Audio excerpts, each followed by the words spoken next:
Hello everyone.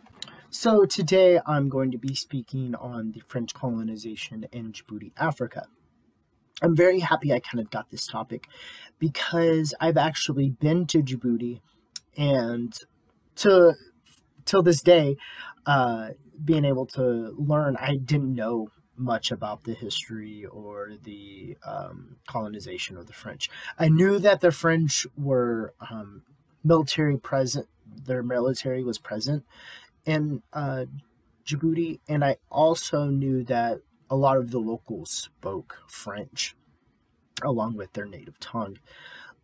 So I'm glad I was able to get this topic. Just a few random facts is that Djibouti is a very, very tiny country in Africa, and it's on the Horn of Africa. So it's very close to Somalia, Ethiopia.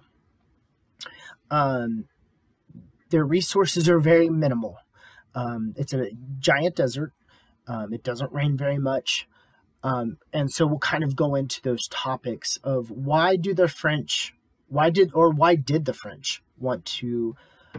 go to Djibouti, and why did they colonize this area if there was no major resources? First, we'll start off by the first indigenous people. They were the Isas. They were short for Somalis, and then the Afar herders. And these individuals were the people that the French came in contact with whenever they colonized in 1862. So whenever they colonized in 1862, this was actually before the Berlin Conference. And whenever this occurred, the French Somaliland, they called it the French Somaliland, which then changed its name to Djibouti. And that was basically the beginning of the colonization. Now, whenever the French did colonize, they started colonizing in this place called Obak. And it's, as you can tell on the map, it's more of a it's more northern than any part of the land in Djibouti. Whenever the French were able to get there, they gained support from politics and economics, more or less. They did gain support from the locals through politics, and then whenever they gained that support, they strategically started claiming spots on the coast, and then that allowed for economics to grow in this area. So, to answer the question, why did the French want to be in Djibouti? That's it. Was the coast. It was access to the coast and to the Gulf of Aden and to the Red Sea.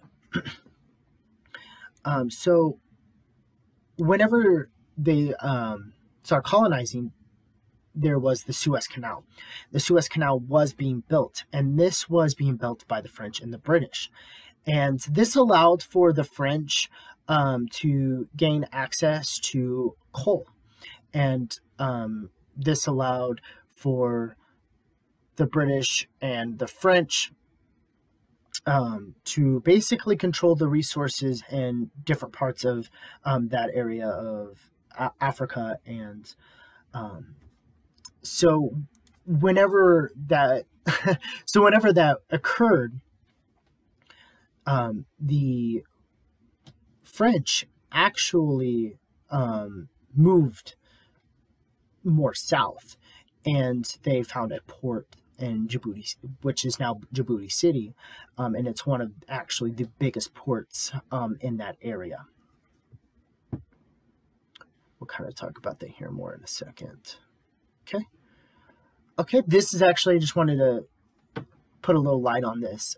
It's just a stamp that I found pretty interesting, and you can see it's colonies, and it says Francis, maybe Republic of France, colonies. It's a postage stamp, and then it says Obak, which is the land that, or the area that the French colonized first in Djibouti. So, to go back on the port of Djibouti and Djibouti City, um, they started migrating down to this area in 1894. The French moved its administration.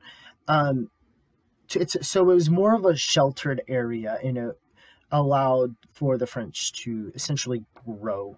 And as you can tell on the map, it looks like a pretty good area to establish control of ports and cargo. This allowed for other countries to use this area as a hub. So it allowed other countries in Africa, it allowed other countries in Asia, and countries in Europe as well to be able to go to this area for import and exports of goods. Okay. So in 1977, so pretty recently, the locals, the Afars and the Ices, declared independence from the French. So they were able to gain their independence and be able to get their own president, and were able to basically get away from the control of the French through their economics and through their politics. So the power that the French had on the local economics and politics set in before the British Convention, like I mentioned. But however, after years of colonizing, the Djiboutians were able to take their independence back and still maintain a great country. While there are outside sources like the French are still heavily there, and the United States as well has a base, and that's why I was there with relations to the United States. So they still have a lot of outside sources being able to be in that country. I appreciate your time. Thank you so much.